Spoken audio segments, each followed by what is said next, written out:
And it ain't gonna be long for Darrell Lanigan, and he's gonna be in heavy lap traffic like rush hour on I-95. He is gonna find himself mired in a bunch of hot, heavy battles going on in front of him. These guys are no slouches he's catching up with.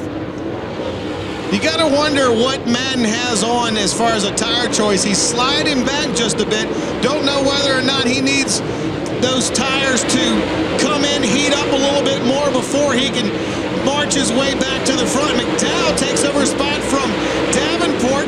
That will put McDowell in ninth spot now.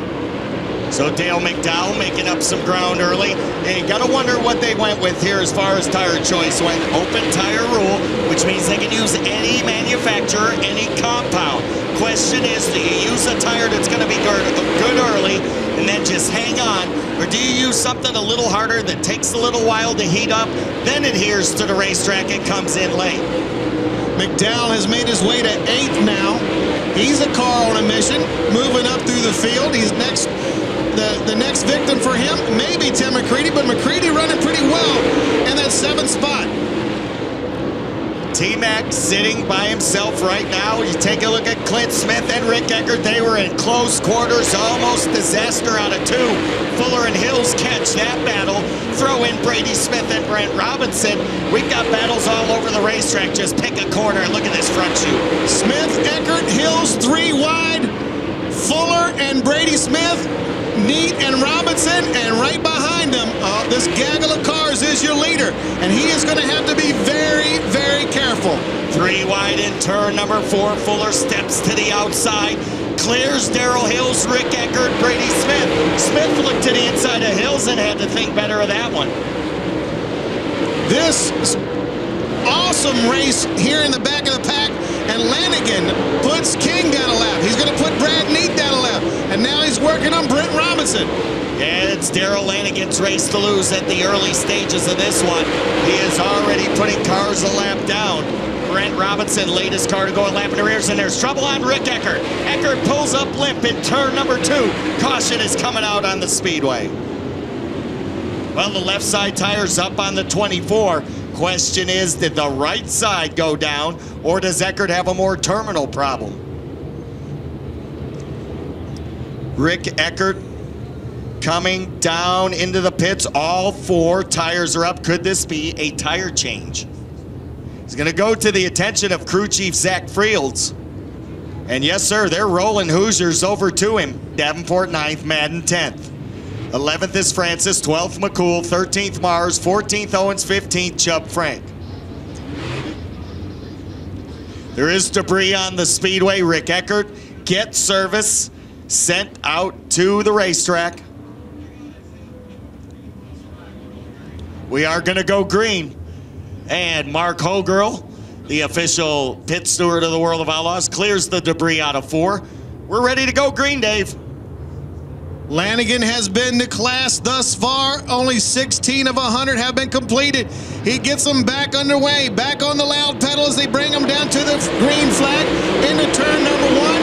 Behind him, it is Earl Pearson, and here comes Brian Burkhofer to the outside. And Berkey got a heck of a run off of turn number 2 and just sailed by EPJ over in 3. Here comes Josh Richards finding some life up high. So the high groove coming in for a few of these drivers. And don't look now, but Chubb Frank is mounting a charge. Talking about a driver that does very well in 100-lap events. Brian Burkhofer has this thing about $25,000 or more events. No doubt about it. Chris Madden lurking in the top 10, biding his time after sliding backwards on the start. Madden currently running in the 8th spot, right behind 7th place McCready. Now steps to the outside of T-Mac. Richards clears the 6 of Steve Shaver. Rick Eckert off the pace. There is definitely something wrong with the 24.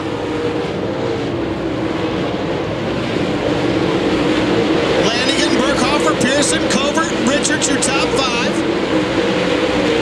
Here comes Shaver. He's looking to the inside of Richards, trying to take over that 5th spot. He's been all over Richards for about the last 5 laps of this event. Just hangs there with it, lets Josh know he's there.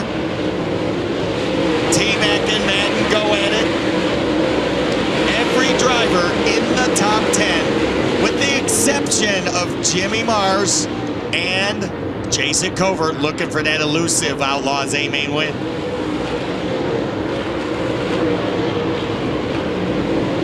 We're trying to go for a record here. Had 7 different winners in the last 7 races. And, but Lanigan would be a repeat. Yes, sir. Darrell Lanigan trying to be the first different driver to win 2 events and not be the 8th total different driver to win one. Nobody's won 2 this year. Different winner every night. Tied the record of 2004 for consecutive races with a different victor, but Darrell Lanigan is going to make it awful hard on the field the way he's running right now. That Lanigan Racing PRC Cheap Cars of Silvis, Illinois, GottaRace.com rocket is on a rail right now. You got to wonder, Berkey seems to have settled into that second spot, maybe biding his time. You know, only 23 laps. We're only a quarter of the way through almost. Still a lot of laps left, but I'm going to tell you what, Lanigan has impressed me here this whole weekend. He's been fast in hot laps. He's been fast in qualifying. He was tremendously fast in this heat race. Ran away with it. Probably the biggest margin of victory of any heat race winner. And right now, he has a sizable advantage over Brian Burkhofer, but he's not extending it. Brian's staying right there with him. Yeah, Darrell Lanigan, he's catching up to the back markers. He picked up his first win of the year at Ocala Speedway on March the 19th. It's been a little bit tough ever since then, though.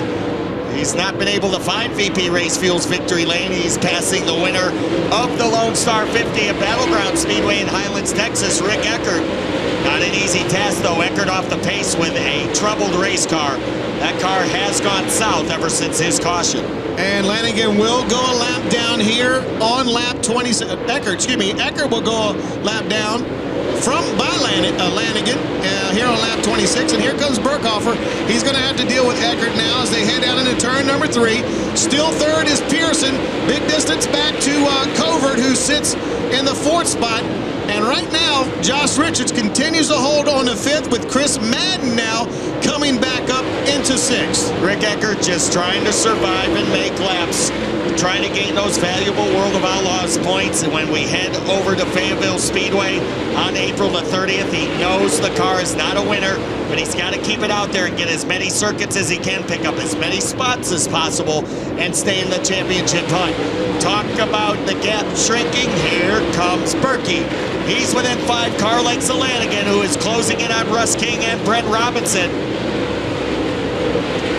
And trouble on the backstretch. Brady Smith brings out the caution on lap 29. Well, left side tires up on the number 2. And we'll get a look at the right side of the Michaelette Trucking. All 4 tires up. Maybe a tire change for him. Eckert back in the pit area. The track is slicked over. It is wide. It's not a narrow race groove. It's got plenty of room.